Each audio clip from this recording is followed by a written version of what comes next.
With training camp officially here, it's time to revisit.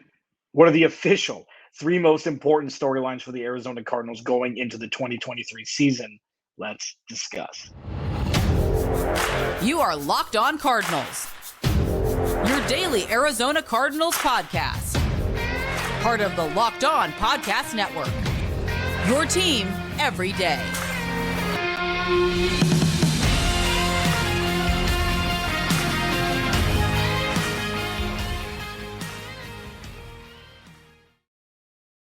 Locked On Cardinals. Alex Clancy here. Follow me on Twitter at Clancy's Corner. Follow the podcast at Locked On AZ Cards. Thanks for making Locked On Cardinals your first listen each and every day, free wherever you get your podcast and on YouTube.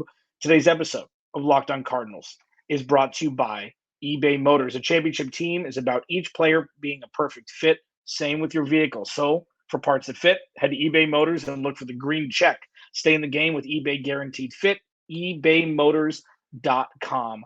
Let's ride. eBay Guaranteed Fit, only available to U.S. customers, eligible items only, exclusions apply. So as we get into the meat of this part of the offseason, where technically it's not the offseason anymore, but it kind of is because it's only the first couple days of training camp where everybody's there, everybody reported, everybody, is now a 10 hut looking at Jonathan Gannon instead of Kliff Kingsbury and Monti Ossenfort overlooking everything instead of Steve Keim. This is really when the Arizona Cardinals 2.0 commences. This is the starting line. The gun hasn't been shot off yet for the race to start, but this is the starting line. This is warm-ups. This is prep for the marathon that's going to be 2023 and beyond for this organization. So when you look at this team and you look at all the moving parts, and you look at all the uncertainties and all the question marks and all the, well, if this happens, then this, if this happens, then this won't happen, things like that. There are three storylines going into 2023 that are more important out of the abstract, because I've talked a lot of abstract this offseason, like rookies playing well enough to save the Cardinals draft picks in 2024. For specific positions with their top picks, things like that. These are concrete football storylines that are going to shape the way the Arizona Cardinals perform in 2023, but most importantly, position themselves to perform in 2024 and beyond. So when going through this week, of course, I'm going to talk about training camp. There's some storylines out of it. I see training camp as just the real preseason, the beginning of this little cog of the NFL calendar that doesn't really have, aside from injuries, which you never want to see, has some, this guy flashed in camp. This guy, this top rookie didn't. That may be a point of concern moving forward, things like that. But really, you're not going to get mind-altering, team-altering stories out of camp, unless they're not great. That's usually how it goes. Like, this guy balled out in camp. Cool. Antonio Hamilton was the star of the preseason in camp last year for the Cardinals. He played okay last year.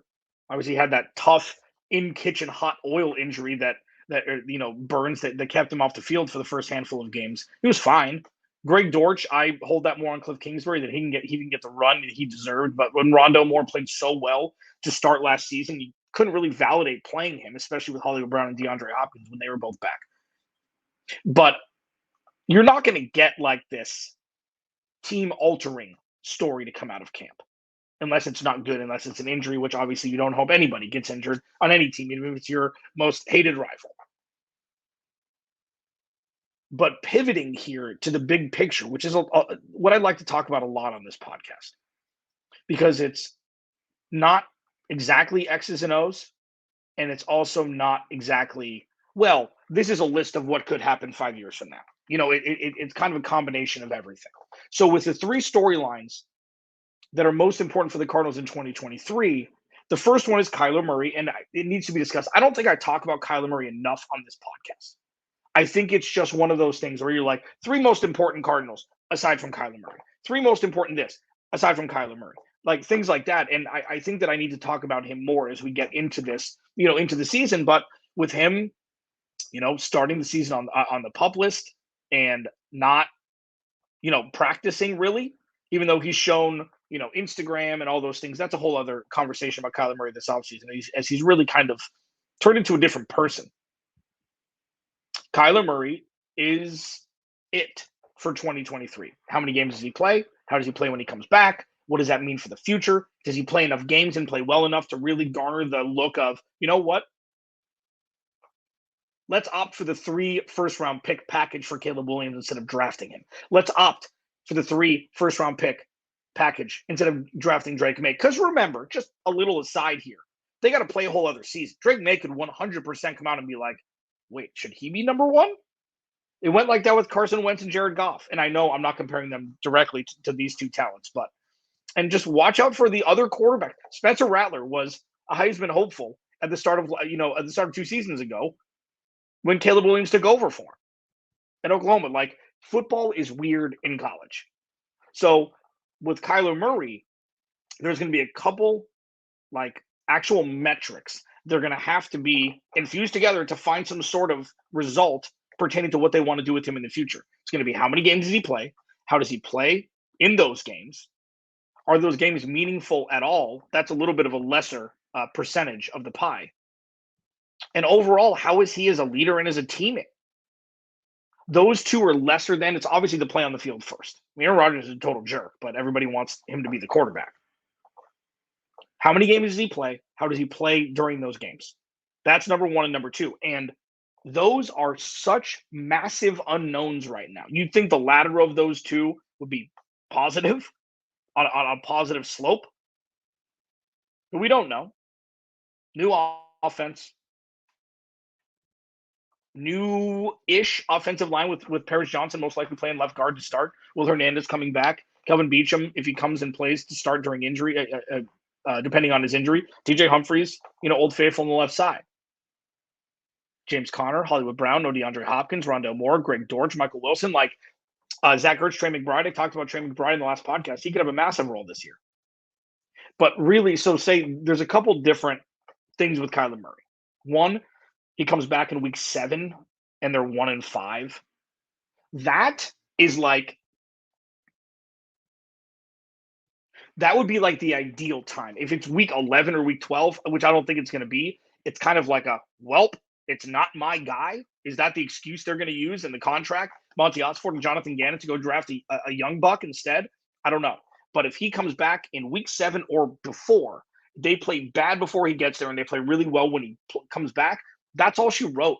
We saw what happened with Justin Herbert's contract. Okay. Joe Burrow is going to be even bigger than that. And then when Patrick Mahomes is up for yet another extension, the 3rd or 4th one, his is going to be even more than that. Aaron Rodgers is going to get $100 million next year. It doesn't compute that looking at the money that Kyler Murray's making as a slight. The Cardinals saved money. But there's 2 different ways to look at Kyler Murray going into 2023. And that's what Monti Ossenfort and Jonathan Gannon et al., Michael Bidwell are going to have to kind of number crunch with. If he comes back in week 7 or week 8 or before, you're going to have plenty of sample size.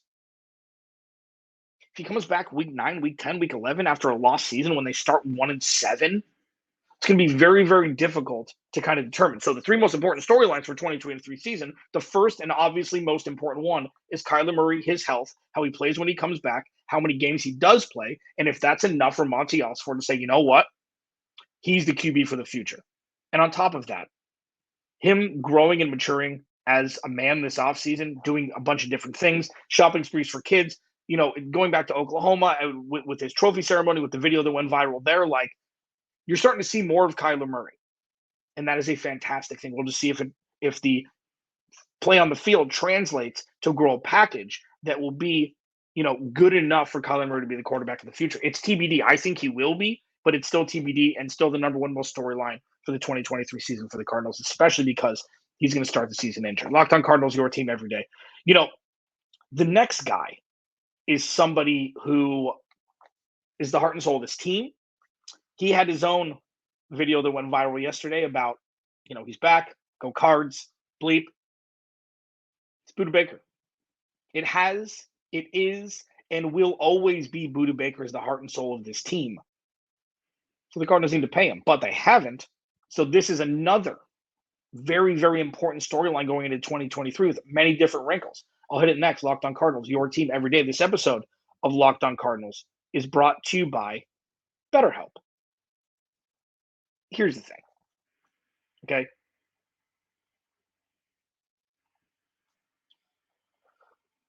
Therapy, like, I've been to therapy, okay? I've done it. All right. There was times like, when I graduated college, I didn't know what I wanted to do with my life. Even before then, when I had some, personal stuff growing up with my family, went to therapy. Sometimes in life we're faced with tough choices and the path forward isn't always clear. All right. Whether you're dealing with decisions around your career, relationships, or anything else, therapy helps you stay connected to what you really want while navigating your life. So you can move forward with confidence and excitement. And trusting yourself to make decisions that align with your values is like anything. The more you practice it, the easier it gets. And it's so interesting that through my journey with this, you see yourself grow, and I'm actually on my way back in the next couple weeks. And with an entity like BetterHelp, it just streamlines so many things that could be rudimentary otherwise. If you're thinking of starting therapy, give BetterHelp a try. It's entirely online, designed to be convenient, flexible, and suited for your schedule. Just fill out a brief questionnaire to get matched with a licensed therapist and switch therapists anytime for no additional charge. Let therapy be your map with BetterHelp. Visit betterhelp.com/lockedon today to get 10% off your first month. That's BetterHelp, HELP.com/locked-on. Second segment, Locked On Cardinals. Alex Clancy here. Please go like the YouTube channel. Just search Locked On Arizona Cardinals, man. Like, subscribe, turn notifications on. You know how we do it every day. Thanks for hanging out. Thanks for being around forever. For those that have been around since 2017, thank you. For those who have been here for a week, thank you. Why don't you stay for a while? It's fun here. Three most important storylines for the Arizona Cardinals in 2023. Kyler Murray, obviously number one. Obviously. Injuries. No Kliff Kingsbury. New regime. No DeAndre Hopkins, but Hollywood Brown. I have no idea what the hell is going to happen this year, and that's what's so fun about this is there are opportunities and possibilities for the Cardinals that they didn't necessarily have because I refer to it as the restrictor plate with Steve Keim and Kliff Kingsbury. It's kind of hindering them from really growing and spreading their wings, and that's something the Arizona Cardinals can do, and it may take a season or two, but the possibility and opportunity is there that wasn't necessarily for the last decade, especially over the last 4 seasons when really push came to shove. So one constant for the Arizona Cardinals since 2017 has been Budda Baker. Okay, Budda Baker is the most important Arizona Cardinal on the roster, and he's the heart and soul. Monti Ossenfort said something to the effect of every Arizona Cardinal should be like Budda Baker. During his introductory press conference, the first still we saw of Monti Ossenfort was him shaking Budda Baker's hand in the hallway. Budda Baker is so important to this organization, and Budda Baker's finally being valued properly. I mean, he's in the list of top 5 safeties in the NFL, and what he's had to do over the last couple seasons is overcome a terrible cornerback room compared to other organizations, a pass rush that was non-existent last year, even though there were some sack totals there, and kind of do everything. He's the passion leader. He's the locker room leader. He's the on-the-field leader. He's the Ray Lewis on the field for the Arizona Cardinals. It's who he is. And Monti Ossenfort's right. I mean, everybody should be like Budda Baker. Everybody should play the game with love and passion and one motor or, one speed like he does. And the storyline here is still wants a contract, obviously is not sitting in, which is what I think people are calling it now, where players won't report, but they'll be in the building, but they want a contract, whatever it may be. The Arizona Cardinals need to pay Budda Baker. And I think it's obvious. I don't know why people don't think that. And I think it's asinine to think anything other than what I just said. He's the heart and soul. You give him a 2-year extension. You give him a little extra cheese this year. It's going to be a bargain in the long run, and you get to keep a bona fide Arizona Cardinal on the roster. For those that didn't listen to the last podcast over the last couple seasons, couple years at least, I've really started implementing the term Arizona Cardinal because there's not many who were drafted by this team who are in prominent roles, and Budda Baker is one of them. And you need to take care of your own. What it shows is players who get drafted by the Cardinals, players who, maybe have a bad run with another team but are still 24, 25, who come and try to find a home with the Arizona Cardinals. They know they'll get taken care of if they're play on the field, locker room status, or locker room, just team atmosphere in the locker room. Like, that's something that needs to change with the Cardinals. Now, sure, players that leave the Cardinals have a lot of bad things to say. It could be varying degrees. Well, they didn't get the money they wanted. Patrick Peterson, Byron Murphy. People have reasons for talking bad about their previous employers for varying reasons. But a lot of them are standard across the board, with Michael Bidwell not being a good owner, not treating his players well, charging them for food, not treating the family well. You saw the report card if you didn't Google it. But Budda Baker and this defense is the second most important storyline going into 2023, and it's for two reasons. One, is he going to be an Arizona Cardinal for the long term? And two, what's this young defense going to look like? The interior defensive line is non-existent. You're going to have Lecky Fotu and Rashard Lawrence. It's going to be a different scheme up front. They're moving to a 4-3 kind of base. Does that mean that Zaven Collins is going to be on the edge more? He's been moved there. Is Isaiah Simmons going to be in the secondary with Budda Baker the entire year? That's what it seems to be, because he's been practicing a lot with the secondary. What is Kazir White going to do? What are BJ Ojulari and Garrett Williams going to come in and be able to potentially, add to this defense right away? But all will be under the guise of Budda Baker over the top when he's not at the line, or, wherever he is on the field to make up for, holes in this defense or keeping opposing offenses and offensive coordinators guessing. It's all going to be with Budda Baker as the heartbeat. And especially when you usher in this young talent. With Monti Ossenfort, checked the boxes during the draft. Got a lot of value. Garrett Williams in the third round probably could have been a fringe first rounder if he didn't get injured last season. BJ Ojulari, the fact that he was still there when the Cardinals traded back from 34, I think it was, when Indy came up and draft Will Levis. They had him at 42 or 43, wherever they drafted him, I think 42. The fact that he was still there was unbelievable coming out of LSU. So the storyline here for the defense is Budda Baker and the kids. I don't like calling them kids because they're all grown men, but like Budda Baker and the Young Bucks. Budda Baker and Jalen Thompson and the Young Bucks. The safeties have had to carry the load so much, even though it's not a quote-unquote premium position for the Cardinals. It has been over the last handful of seasons. They filled a lot of holes on this defense that Steve Keim couldn't build. And that maybe Vance Joseph couldn't coach up enough, even though I have been a Vance Joseph truther for a long time. The second most important storyline for this team is the defense. And compounding that is the uncertain future of the best player and the heartbeat of this team in Budda Baker. So this should have been won if Kyler Murray was healthy. But because Kyler Murray's not, and there's a lot of uncertainty there when he comes back, what it's going to be like, if this is going to be enough tape for Monti Ossenfort and Jonathan Gannon to choke down to determine if he's the guy for the future or not, with 5 quarterback prospects waiting in the wings in 2024, and what that could mean for draft capital for the Cardinals if they do stay with Kyler Murray. Like, the possibilities are endless going into 2024 for the Cardinals. Now, Budda Baker is equally as important to this team as Kyler Murray is, in different ways, different tiers, but definitely on the field as the majority of it. And I don't know why he doesn't have a new contract. I don't care what his age is. You take care of your own. The Cardinals are going to be a crap box all year. Pay him, front load it now, give him all the guaranteed money, give him all the money. It doesn't matter. This year doesn't matter. And it's going to carry, save the money. It'll carry over to next year. They're going to have so much cap space next year, even with Kyler Murray's hit, that it doesn't matter. Pay the man and move the hell on. Locked On Cardinals, your team every day. My favorite wrinkle for the 2023 season as it pertains to the most important storylines for the Arizona Cardinals is next. It's a young gentleman who were just drafted. Let's hit that as we roll on here and wrap up a Wednesday edition of Locked On Cardinals, your team every day. Final segment, Locked On Cardinals. So, first of all, follow me on Twitter. Send me a DM. Ask me questions, topics, complaints, concerns. Agree with me, disagree with me. You want topics to talk about for segments? DM me. Again, I've got a laundry list. But if you want to hear something, DM me at Clancy's Corner. Do it while Twitter's still around. The rookies.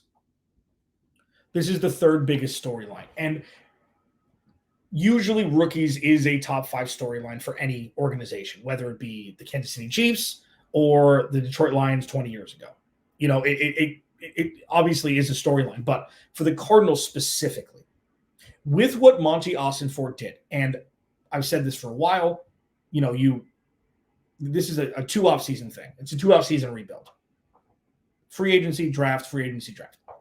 Monti Ossenfort checked so many boxes at premium positions with some wheeling and dealing that also got them future draft capital, a lot of it. Paris Johnson Jr., protecting Kyler Murray. B.J. Ojolari, just wreaking havoc on opposing offensive lines, quarterbacks, anybody who gets in his way, and in coverage. Garrett Williams could be a bona fide CB1 out of Syracuse. Slipped because of the injury last year. Kentrell Clark could be a good slot corner for the Cardinals. John Gaines could be the center for the future, even though that's going to be one storyline during camp that we're really going to have to monitor, and into the preseason. If he could actually move in and start at center, even though they've signed a couple veteran centers to maybe bridge the gap until they draft the center, most probably next year, John Gaines doesn't really, raise up to that level of necessary talent. Michael Wilson, big wide receiver outside from Stanford. We'll see. Like, what Monti Ossenfort did was looked at the boxes checked by these players in college and drafted accordingly based upon the boxes the Cardinals needed checked with their roster. And what we've seen so far is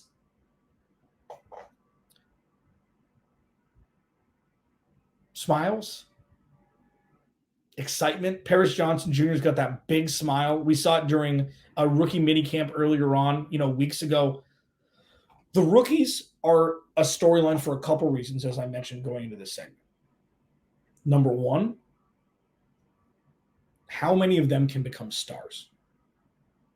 And we've never, think about this. Over the last decade, sure, Kyler Murray, Byron Murphy, same draft. Okay? It's like, ooh, exciting.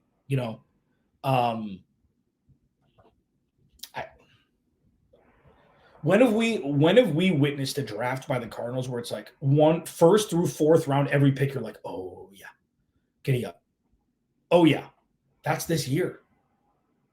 So one thing, the storyline wise for the rookies, is how many of these guys will become serviceable to star in that spectrum, in that range. Because if you see greatness early on from these players, that will check boxes. So the Cardinals don't have to use first, second, or third round picks necessarily on need for those positions. I mean, you think as of now, they're just going to go heavy interior defensive line next season, and offensive line probably, depending, maybe running back. But if you see guys like B.J. Ojolari and Garrett Williams and Paris Johnson and Michael Wilson, I can't say especially, all of them, John Gaines, if all of them play well for a rookie scale, and you look at them and you're like, you nailed this draft, that completely changes the trajectory of an organization. It completely changes it. And that's not obvious in Arizona because we, as media members or fans, you have experienced, we don't experience that. When was the last time you say, oh, that nailed that draft? Never.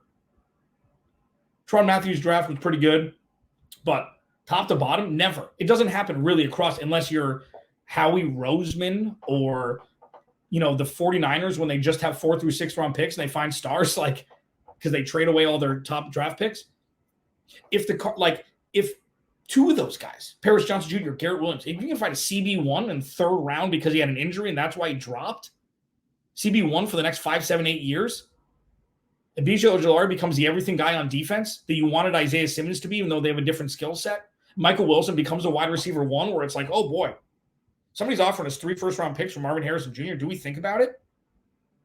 Obviously, that was one of my more fun podcasts to do. It's like, do the Cardinals have to draft Marvin Harrison Jr.? The answer is yes. But, it's fun to think about if Michael Wilson can actually solidify himself as a bona fide NFL wide receiver. Just makes you think a little bit. I like to make you think on this podcast. It changes the trajectory of everything. It allows you to be frivolous with draft picks next year, meaning trading for talent and not necessarily needing to get younger. If you nail one draft like they are positioned to do in 2023, the win-loss record is not going to be the metric for success in 2023. It's going to be development of young players mixed with the stars in veteran roles. Zayvon Collins is a veteran now. Third year, kind of the same. Budda Baker, Jalen Thompson over the top. DJ Humphries and Kelvin Beachum, bookending Paris Johnson Jr. Like, if those rookies can really do what they did in college in the NFL, like still stay on that trajectory, because all of this is based on, potential talent, that changes everything. So that's why the rookies are so important, number one. And number two, it fast tracks them to become indoctrinated into the foundation of the Arizona Cardinals, because nobody's in there now. It's Budda Baker, it's DJ Humphries, it's Kyler Murray, it's probably James Conner and Zach Ertz, Jalen Thompson. Rondale Moore doesn't play enough. Greg Dortch doesn't get enough reps. Hollywood Brown's been here 15 minutes. Like, Isaiah Simmons isn't good enough yet, or hasn't been put in the right spot. You could legitimately rebuild the foundation of this organization with rookies and all-pro veterans that the Cardinals have. Kyler Murray's fringe, but the rookies are everything this year. Sure, it's Kyler Murray. Of course, it's Budda Baker with his contract and the defense as a whole, but the rookies, the Cardinals are in a rare position to witness young players at premium positions getting massive amounts of reps with no pressure to win. It's almost frowned upon to win. So that's why going into camp, preseason, and all the way through the 2023 season, while Kyler Murray and Budda Baker obviously are the most important, the rookies that the Cardinals drafted have an opportunity to do things that very few rookies get to do, and play with just reckless abandon and learn the NFL game at the NFL speed, level, and position themselves to potentially become the foundation for this team moving forward, while having a byproduct of saving Monti Ossenfort premium draft capital next year, because they already set positions with the rookies that they drafted the year before. Could be fun. Alex Clancy, Locked On Cardinals. I'll talk to you tomorrow.